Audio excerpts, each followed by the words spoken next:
సమగమ సరిగమ రిగమ పగమ పదని సంగోবাসী কখনো আনন্দ ছিল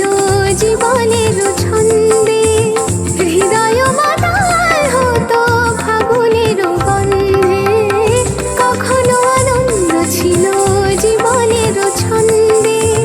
হৃদয় মাতাল হতো ফাগুনের গন্ধে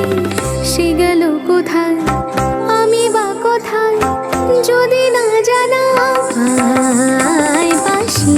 কেন গায় আমার কাদায় কে গেছে হারায় স্মরণের বেদনায় কেন মনে এনে দেয় বাঁশি কেন গায় গামা পা সনিদা মবদানি তানি সা సగమప గమపద మపదని